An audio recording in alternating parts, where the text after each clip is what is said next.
وفی شرح العقائد تعریف القدرت الحادثۃ فی العبد بأنها صفۃ یخلقها اللہ تعالی فی العبد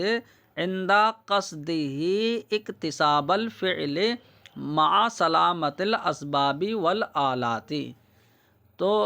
دیکھیے کہ جو بندے کے پاس استطاعت ہوتی ہے تو وہ استطاعت ایک تو وہ ہوتی ہے جو فعل کے وقت جو ہے اللہ رب العزت عطا فرماتا ہے اور فعل کے ساتھ وہ مقترن اور متصل ہوتی ہے، اور ایک بندے کی وہ استطاعت و قدرت ہے کہ جو بمعنی سلامتی اسباب و آلات ہے۔ تو بندہ مکلف ہے تو اس کی تکلیف کا تعلق اسی استطاعت سے ہے کہ جو سلامتی اسباب و آلات کے معنی میں ہے۔ اسی وجہ سے جب بندے کو اختیار اللہ رب العزت نے دے دیا تو اس کے بعد ہی اللہ رب العزت نے اسے مکلف بنایا ہے، ٹھیک ہے۔ وہ الگ بات ہے کہ جب بندے کو اختیار ملا ہے اب وہ کسی چیز کا عزم مصمم اور پکا ارادہ کرے لیکن اللہ رب العزت کی قدرت کا تعلق نہ ہو تو پھر صرف اس کی قدرت سے جو ہے فعل کا وجود نہیں ہو پائے گا۔ تو فرماتے ہیں وفی شرح العقائد، اور شرح عقائد میں یہ ہے کہ قدرت جو بندے کے اندر پیدا ہوتی ہے اس کی تعریف یہ کی گئی ہے کہ بأنہا، وہ قدرت ایسی صفت ہے یخلقها اللہ تعالی کہ جس کو اللہ رب العزت پیدا فرماتا ہے بندے میں۔ تو بندے کے اندر اس کو اللہ رب العزت پیدا فرماتا ہے بندے کے کسی فعل کو کرنے کا قصد کرتے وقت۔ تو جب وہ کسی فعل کو کرنے کا قصد کرتا ہے نا تو اس وقت اللہ رب العزت وہ قدرت عطا فرماتا ہے کہ جو فعل کے ساتھ ملی ہوئی ہوتی ہے،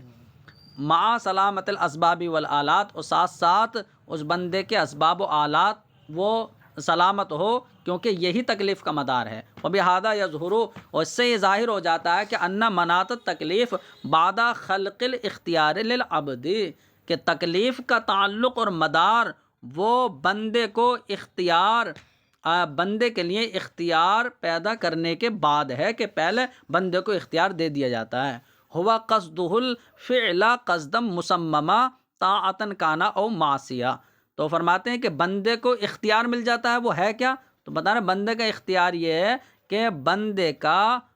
کسی فعل کا قصد کرنا، پکا قصد کر لینا، یہ اس کا اختیار ہے۔ اب چاہے وہ طاعت کا قصد کرے یا معصیت کا قصد کرے، تو اس اختیار کو دینے کے بعد اللہ رب العزت نے مکلف بنایا ہے۔ وَإِن لَمْ تُؤَثِّرْ قُدْرَتُهُ فِي وُجُودِ الْفِعْلِ، اگرچہ بندے کی قدرت مؤثر نہیں ہو پائے کسی فعل کے وجود میں معنی کی وجہ سے، کہ جب تک قدرت الہیہ کا تعلق نہ ہوگا تو قدرت عبد مؤثر نہیں ہوگی وجود فعل میں۔ کوئی فرماتے ہیں اگرچہ بندے کی قدرت مؤثر نہیں ہوگی فعل کے وجود میں کسی معنی کی وجہ سے، اور وہ معنی کیا ہے؟ تعلق قدرت اللہ التی لا یقاومها شیء بایجاد ذالک،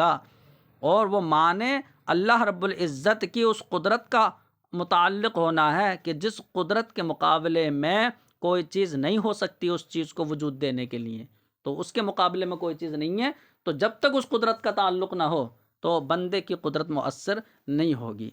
فرماتے ہیں ومن ہنا قال ابن الحمام رحمہ اللہ ان لزوم الجبر يندفع بتخصیص النصوص باخراج فعل واحد قلبی، اسی وجہ سے علامہ ابن حمام نے فرمایا ہے، کس وجہ سے؟ کہ دیکھیے بندے کو پہلے اختیار دیا جاتا ہے، اس لیے تو مکلف بنایا گیا، وہ تو تکلیف کا مدار ہی بندے کا اختیار، اس کا اختیار دیا جانا ہے، تو بندے کو اللہ نے اختیار دیا ہے پھر بعد میں مکلف بنایا ہے، تو بندہ مجبور محض نہیں ہوا۔ تو اسی وجہ سے علامہ ابن حمام نے یہ فرمایا ہے کہ معتزلہ کا یہ کہنا کہ اگر بندے کے افعال اختیاریہ کا خالق بھی اللہ رب العزت ہو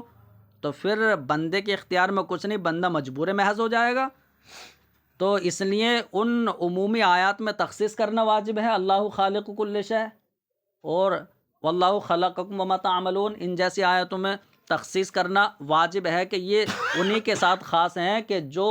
افعال غیر اختیاریاں ہیں۔ تو یہ جو معتزلہ نے بات کہی تھی تو علامہ ابن حمام فرماتے ہیں نہیں، جب بندے کو اختیار دیا جا رہا ہے تو بندہ مجبور نہیں ہوگا، اور پھر بھی اگر جبر لازم آ رہا ہے تو تم یہ کہہ سکتے ہو کہ وہ نصوص خاص ہیں، یعنی ان نصوص میں تخصیص کر دی جائے گی بندے کے فعل قلبی کو نکال کر جو عزم مصمم ہے. تو جو عزم مصمم ہے نا، پکا ارادہ جس کو اختیار کہتے ہیں، تو اس اختیار کو نکال کر اس نصوص میں تخصیص کر دی جائے تو جبر جو لازم آ رہا ہے وہ ختم ہو جائے گا. لیکن علامہ ابن حمام ساتھ ساتھ یہ بھی کہتے ہیں کہ نہیں، معتزلہ نے اسی کو تو نکالا افعال اختیاریہ کو جو عزم مصمم ہے. وہ عزم مصمم ان عمومی آیت کے تحت داخلی ہوگا، کیونکہ عزم مصمم نام کس کا ہے؟ فعل اختیاری کا، تو وہ تو اس کے تحت داخلی ہے، چاہے فعل اختیاری ہو غیر اختیاری. تو یہ جواب دیا جا سکتا تھا معتزلہ کی طرف سے، لیکن یہ ہو نہیں پائے گا. تو اسی وجہ سے علامہ ابن حمام فرماتے ہیں کہ ان لزوم الجبر یندفع، کہ جبر تو لازم آ رہا لیکن وہ جبر کا لزوم دفع ہو جائے گا اس طریقے سے کہ نصوص میں تخصیص کر دی جائے بندے کے فعل قلبی یعنی کو نکال کر، جو یعنی فعل واحد ہے عزم مصمم، تو اس کو نکال کر تخصیص کر دی جائے. لیکن فیہ ان ذلک العزم المصمم، لیکن ساتھ ساتھ فرماتے ہیں لیکن اس میں یہ بات ہو جائے گی کہ وہ عزم مصمم بھی تو داخل تحت حکم المعمم، اسی عام حکم کے تحت داخل ہے کہ حکم جو شے ہے نا خالق کل شے میں، تو اس شے کے تحت تو عزم مصمم جو اختیاری فعل ہے بندے کا وہ بھی داخل ہے اور غیر اختیاری بھی داخل ہے. واللہ سبحانہ اعلم. فرماتے ہیں ثم مختارہ ہوا قول الباقلانی رحمہ اللہ من ائمت اہل سنت. تو من ائمت اہل سنت یہ ما کا بیان ہے، اور مختارہ پھر جس بات کو ائمہ اہل سنت نے پسند کیا ہے تو وہ امام باقلانی کی بات ہے. وہ کیا ہے کہ انہوں نے فرمایا کہ ان قدرت اللہ تعالی تتعلق باصل الفعل وقدرت العبد تتعلق بوصفه، اي بوصف الفعل من کونہ طاعتا او معصیتا. یعنی انہوں نے یہ بات کہی کہ دیکھیے بندے کو بھی اللہ نے قدرت عطا فرمائی ہے اور اللہ رب العزت کی بھی قدرت ہے، لیکن ان دونوں کا تعلق الگ الگ ہوتا ہے. اللہ کی قدرت کا تعلق اصل فعل سے ہوتا ہے، بندے کی قدرت کا تعلق وصف فعل سے ہوتا ہے، یعنی اس فعل کا وصف کہ وہ طاعت ہے یا معصیت ہے، تو یہ اس کا وصف ہو گیا. ٹھیک ہے، تو اس کا مطلب یہ ہے کہ تم یہ مت کہو کہ دو مؤثر قدرتوں کے تحت ایک مقدور آ جائے گا تو یہ محال ہے. کیوں؟ کیونکہ دو مؤثر قدرتیں ان کا متعلق تو الگ الگ ہو گیا. اللہ کی قدرت کا متعلق اصل فعل ہے اور بندے کی قدرت کا متعلق وہ وصف فعل ہے. تو وہی فرماتے ہیں کہ امام باقلانی کی گفتگو جو ہے وہ ائمہ اہل سنت نے پسند کی. انہوں نے فرمایا کہ اللہ کی قدرت کا تعلق اصل فعل سے، بندے کی قدرت کا تعلق بے وصف ہی، وہ وصف فعل سے ہوتا ہے، من کونہ طاعتن، یعنی کہ وصف فعل کا مطلب ہے کہ اس فعل کا طاعت یا معصیت ہونا. فمتعلق و تاثیر القدرتین مختلف، تو دونوں قدرتوں کی تاثیر کا جو متعلق ہے وہ الگ الگ ہے. کما فی لطم الیتیم تادیبا و ایذاء، جیسے کہ یتیم کو چانٹا مارنا تو دو طریقے سے ہو سکتا ہے، ادب دینے کے لیے بھی، تکلیف دینے کے لیے بھی. تو یتیم بچے کو تادیباً یا بطور ایذا چانٹا مارنے میں، تو یہاں پر فَإِنَّ ذَاتَ اللَّطْمِ وَاقِعَةٌ بِقُدْرَتِ اللَّهِ تَعَالَى وَتَأْثِيرِهِ. تو دیکھیے کسی شخص نے یتیم کو جو تھپڑ مارا ہے، چانٹا مارا ہے، تو یہ ہوا تو اللہ کی قدرت و تاثیر سے ہے، لیکن اب یہ چانٹا مارنا ہے کیا؟ نیکی ہے یا معصیت ہے؟ تو اب دیکھو اگر مارنے والے نے تادیباً مارا ہے تو طاعت ہے، اور اگر اس نے ایذا کے طور پر مارا ہے تو یہ معصیت ہے. تو طاعت یا معصیت ہونا یہ بندے کی قدرت سے متعلق ہوگا، یعنی بندے کی قدرت اس سے متعلق ہوگی، اور جو وجود ہوا ہے وہ اللہ کی قدرت سے. وہی فرماتے ہیں فَإِنَّ ذَاتَ اللَّطْمِ، تو بے شک جو یعنی چانٹا ہے تو وہ تو واقع ہوا ہے اللہ کی قدرت و تاثیر سے. وَكَوْنُهُ طَاعَةً عَلَى الْأَوَّلِ وَمَعْصِيَةً عَلَى الثَّانِي بِقُدْرَةِ الْعَبْدِ وَتَأْثِيرِهِ. اور فرماتے ہیں کہ تعدیباً والی صورت میں اس کا طاعت ہونا اور ایذا والی صورت میں اس کا معصیت ہونا، یہ واقع ہوا ہے بندے کی قدرت اور تاثیر سے، لتعلق ذالک بعزمہ المصمم، کیونکہ فرماتے ہیں کیونکہ اس کا تعلق بندے کے عزم مصمم سے ہے کہ اس نے اپنے پکے ارادے سے مارا ہے۔ تو اس کا مطلب اپنے اختیار سے مارا، قدرت سے، تو اپنی قدرت سے مارا ہے۔ تو یہ انہوں نے جو ہے تفصیل کی ہے۔ فرماتے ہیں وَلَقَدْ انصف الامام الرازی فی تفسیرہ الکبیر حیث قال الانسان مجبور فی صورت مختار۔ تو دیکھیے اللہ رب العزت کی قدرت کے بغیر جو ہے وہ فعل وجود میں آ نہیں سکتا، لیکن اب بندے کی قدرت کا تعلق تو وصف سے ہوتا ہے۔ تو جب یہ دیکھا جائے نا تو یہ دیکھا جائے کہ انسان حقیقت میں مجبور ہے، جب تک قدرت الہیہ اس فعل کو وجود نہ دے وہ وجود میں آ ہی نہیں سکتا۔ بس یہ کہہ سکتے ہیں صورتاً بندہ مختار ہے لیکن حقیقت میں ہے ہی مجبور۔ تو فرماتے ہیں امام رازی نے اپنی تفسیر کبیر میں انصاف کی بات کہی ہے، کیونکہ انہوں نے کہا الانسان مجبور، کہ انسان مجبور ہے، جب تک قدرت الہیہ کا تعلق نہ ہو جائے وجود فعل نہیں ہو پائے گا۔ تو اس لیے انسان مجبور ہے فی صورت مختار، لیکن وہ صورت میں جو ہے مختار ہے، ٹھیک ہے۔ وَهُوَ اُنْهِيَ مَا يُمْكِنُ أَنْ يَنْتَهِي إِلَيْهِ فَهْمُ الْبَشَرِ، اور فرماتے ہیں بندے کو اس چیز سے روکا گیا ہے کہ جہاں تک انسان کی سمجھ جو ہے وہ ختم ہو جائے، تو یعنی انسان کی سمجھ اور فہم جہاں پر ختم ہو جائے نا، تو ختم ہونا ممکن ہو، تو اس سے بندے کو روکا گیا ہے کہ تو اس کا مطلب یہ ہے کہ دیکھیے جہاں پر انسانی سمجھ ختم ہو جائے بندوں کو اس کام سے روکا گیا ہے۔ اللہ رب العزت نے بندوں کو وہی قدرت دی ہے کہ جو اس کی سمجھ میں آئے، ہے نہیں، وہی وہ اپنی قدرت اسی میں استعمال کر سکتا ہے۔ تو امام رازی نے انصاف کی بات کہی ہے، یہی اہل سنت کا عقیدہ ہے کہ انسان دیکھیے اپنے تمام افعال میں اللہ ہی کا وہ محتاج اور مجبور ہے، لیکن اسے اللہ نے اختیار دیا ہے، تو یہ صورتاً وہ مختار بھی ہے۔ تو نہ تو جبریہ صحیح ہے کیونکہ وہ بندوں کو مجبور محض کہتے ہیں، یہ کہو کہ بندہ مجبور بھی ہے ساتھ ساتھ مختار بھی ہے، مجبور محض نہیں ہے۔ اور ان کا عقیدہ بھی باطل ہو گیا جو معتزلہ یہ کہتے ہیں کہ بندہ جو ہے اپنے افعال اختیاریہ کا خالق ہے اور مختار کل ہے۔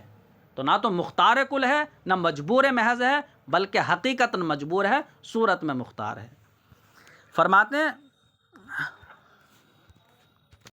فرماتے ہیں کہ ملا علی قاری علیہ الرحمہ فرماتے ہیں کہ دیکھیے امام رازی نے انصاف کی بات کہی ہے، اور میں کہتا ہوں کہ وَذَلِكَ لِوُقُوعِ فِعْلِ الْعَبْدِ عَلَى وَفْقِ اخْتِيَارِهِ، یعنی میں بھی تائید میں کہتا ہوں کہ وہ امام رازی نے یہ بات اس لیے کہی ہے کہ بندے کا فعل اس کے ارادے کے موافق واقع تو ہو جاتا ہے، کہ بندہ جو اختیار ارادہ کرتا ہے تو اس کے اختیار کے موافق فعل واقع ہوتا ہے، ٹھیک ہے، لیکن فعل کے وقت جو بندے کو قدرت اللہ رب العزت عطا فرماتا ہے اس کی کوئی تاثیر نہیں ہوتی ہے، جب تک کہ اللہ رب العزت جو ہے اللہ رب العزت کی قدرت اس میں تاثیر پیدا نہ کرے۔ کوئی فرمائے تو اس کا مطلب بندہ حقیقت میں ہے مجبور لیکن وہ صورتاً مختار ہے۔ کوئی فرماتے میں کہتا ہوں وہ اس لیے کہ وقوع فعل العبد والا وفق اختیاری ہی، کہ بندے کے فعل واقع تو اس کے اختیار کے موافق ہوتا ہے، لیکن بندے کی وہ قدرت المقارنۃ لہو کہ جو اس کے فعل سے متصل ہوتی ہے اس کی حقیقت میں کوئی تاثیر نہیں ہوتی ہے۔ وَيُؤَيِّدُهُ قَوْلُهُ تعالیٰ، اور اس کی تائید اللہ کا یہ فرمان کرتا ہے کہ وَرَبُّكَ يَخْلُقُ مَا يَشَاءُ، کہ تمہارا رب جو چاہتا ہے خلق فرماتا ہے، وَيَخْتَارُ، اور جس کو چاہتا ہے وہ برگزیدہ بنا لیتا ہے، چن لیتا ہے، مَا كَانَ لَهُمُ الْخِيَارَةُ، ان بندوں کے لیے کوئی اختیار نہیں ہے، مطلب حقیقت میں ان کے لیے اختیار نہیں ہے کہ اس اختیار سے اللہ رب العزت کے اختیار کے بغیر یہ کوئی کام کر لیں،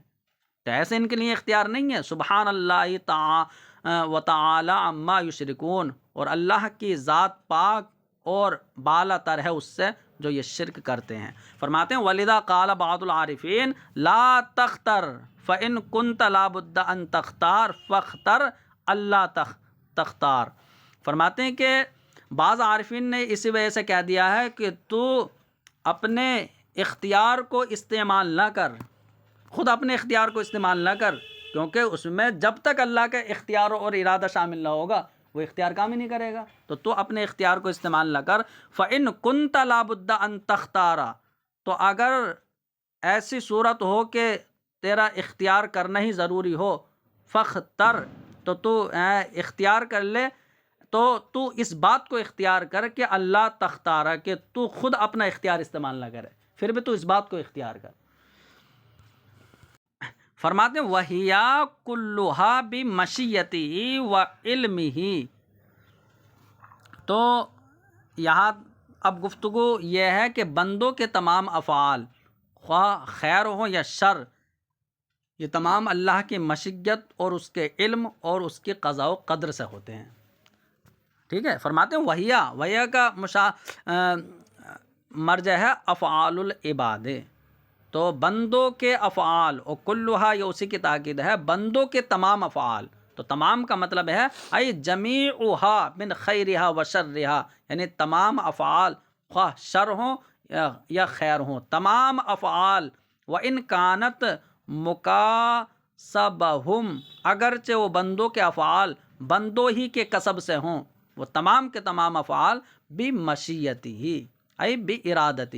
اللہ کی مشیت یعنی اس کے ارادے سے ہوتے ہیں، وہ علم ہی، اور اللہ کے علم سے ہوتے ہیں،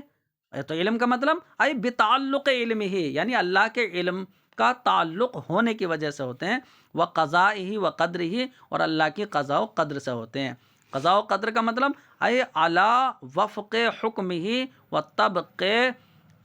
قدر تقدیر ہی، تو اللہ رب العزت کے فیصلے کے موافق ہوتے ہیں، تو یہ تو قضا کا مطلب ہو گیا، اور اللہ رب العزت کی تقدیر کے اندازے کے مطابق ہوتے ہیں کہ جو اللہ رب العزت نے ان کو مقدر فرما دیا۔ فَهُوَ مُرِيدٌ لِمَا يُسَمِّيهِ شَرًّا مِن كُفْرٍ وَمَعْصِيَةٍ، تو فرماتے ہیں کہ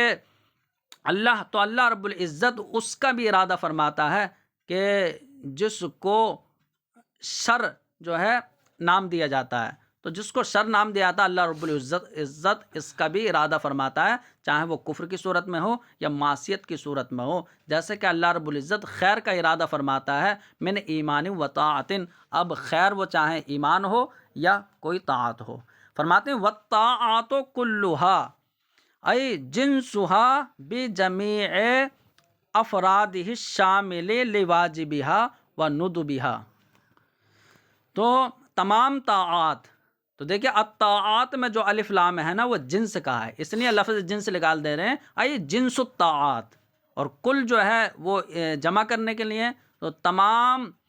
طاعات یعنی تو جنس طاعات کلھا سب کے سب، یعنی بجمیع افرادھا اپنے تمام افراد کے ساتھ۔ اب اس کے افراد جب یہ کہہ دیا اپنے تمام افراد کے ساتھ، کہ جو افراد اس کے واجب کو بھی شامل ہو جائے اور ندب کو بھی شامل ہو جائے، تو تمام کو، ٹھیک ہے۔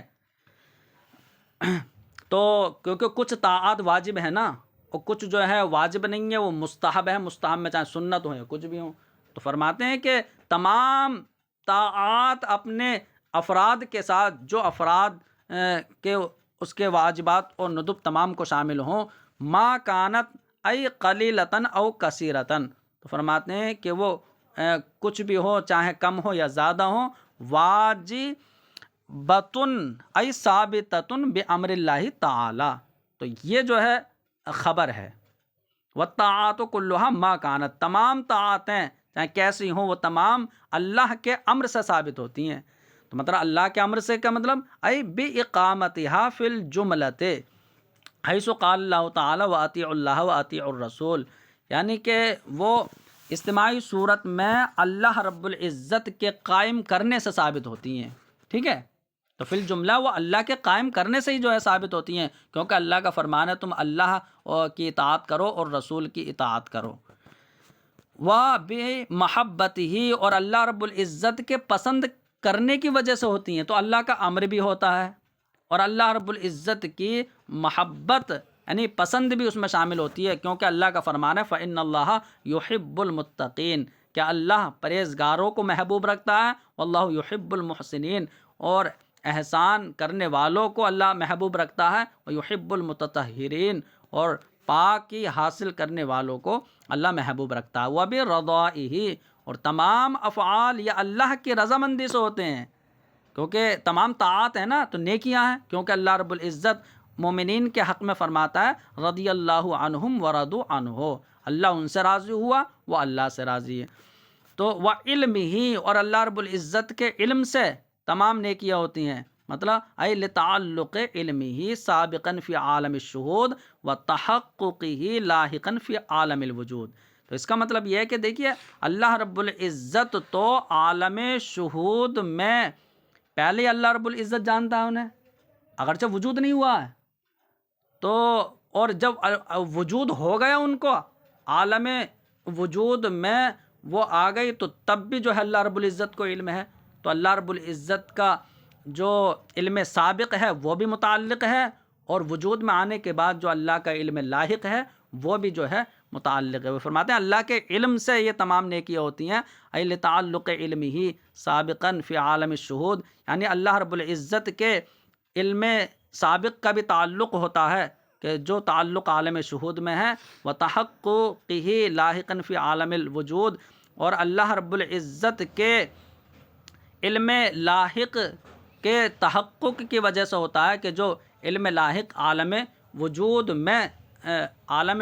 میں علم لاحق کے تحقق کی وجہ سے وہ تمام نیکیاں ہوتی ہیں۔ ومشیتہ ای بارادتہ، اور تمام نیکیاں یہ اللہ رب العزت کی مشیت یعنی اس کے ارادے سے ہوتی ہیں۔ وقضائہ ای حکمہ، اور اللہ کے فیصلے سے ہوتی ہیں۔ وتقدیرہ، اور اللہ رب العزت کے مقدر فرمانے سے ہوتی ہیں، ای بمقدار قدرہ اولا۔ تو اللہ کی تقدیر کیا ہے؟ تو مطلب جس مقدار کے ساتھ اللہ نے اس کو پہلے رکھا ہے، جس اندازے پر رکھا ہے تو اسی کے حساب سے ہوتی ہے۔ وَكَتْبِهِ فِي اللَّوْحِ الْمَحْفُوظ، تو اولاً تو اللہ رب العزت نے اس کو جس اندازے پر رکھا ہے اس کے مطابق ہوتی ہیں، اور اللہ رب العزت کے لوح محفوظ میں لکھ دینے، اور وَحَرَّرَهُ ثَانِيًا، اور اس کو دوسری مرتبہ یعنی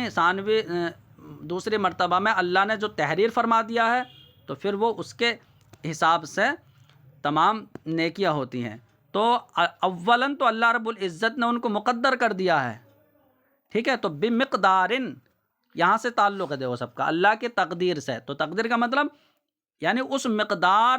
سے ہوتی ہیں کہ جس مقدار کو اللہ رب العزت نے اولاً رکھا ہے۔ تو اولاً تو اللہ رب العزت نے اس کو ایک اندازے پر رکھا ہے،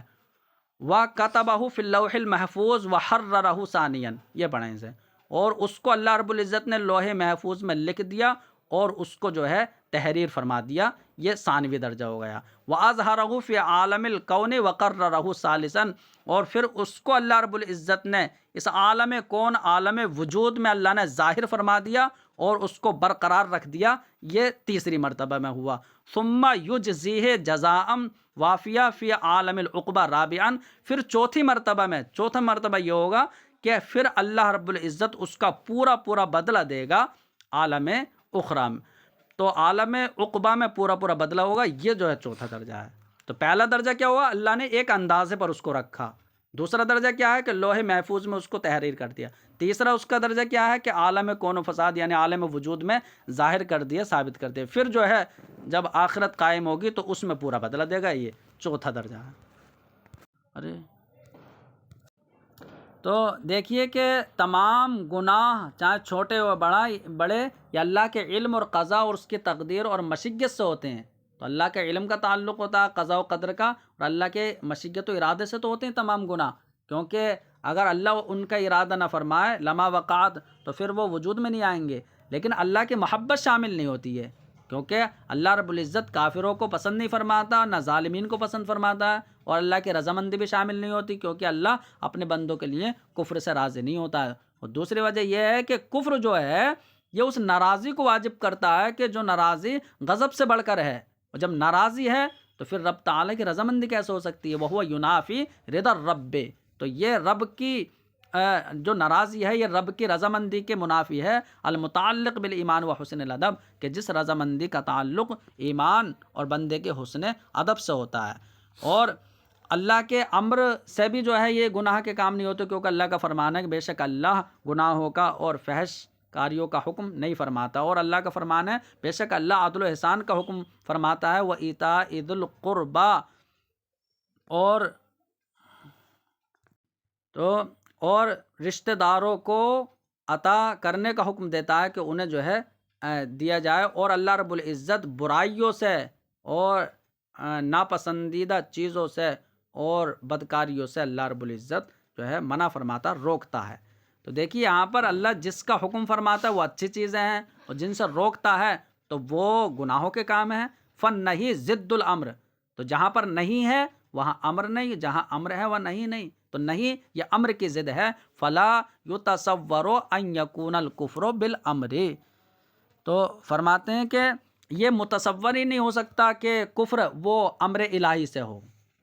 کفر جو ہے نا وہ امر الہی سے ہو، یہ متصور ہی نہیں ہو سکتا۔ وہذا القول هو المعروف عن السلف، اور یہی بات جو ہے بزرگوں سے جو ہے مشہور ہے۔ وقد اتفقوا علی جواز اسناد الکل الیہ سبحانہ جملتاً، اور فرماتے ہیں کہ اس بات پر علماء کا اتفاق ہے کہ تمام گناہوں کی نسبت کرنا اللہ تعالیٰ کی طرف مجموعی طور پر یہ جائز ہے۔ فیقال، تو یہ تو کہا جا سکتا ہے کہ جمیع الکائنات مرادۃ للہ، کہ ساری کائنات یہ اللہ رب العزت کے ارادے سے ہے، اللہ کے ارادے کا تعلق سب سے ہے۔ ومنہم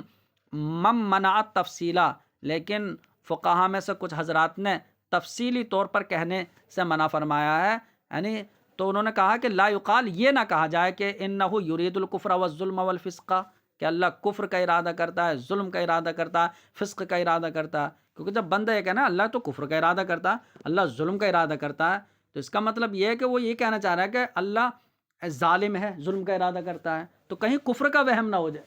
ایہام پیدا نہ کر دے۔ وہ فرماتے لی ایہامہ الکفر، کہ یہ نہیں کہا جائے گا اس میں کفر کا ایہام ہونے کی وجہ سے۔ وَلِرِعَایَةِ الْأَدَبِ مَعَهُ سُبْحَانَهُ، اور دوسری بات یہ ہے کہ اللہ سبحانہ تعالی کی ذات کے ساتھ ادب کی رعایت یہ ضروری ہے، جیسے کما یقال، جس طرح یہ کہا جاتا ہے خالق الاشیاء، تمام چیزوں کا اللہ خالق ہے، تو اس طرح جو ہے نا یہ نہیں کہا جائے گا خالق القاذورات،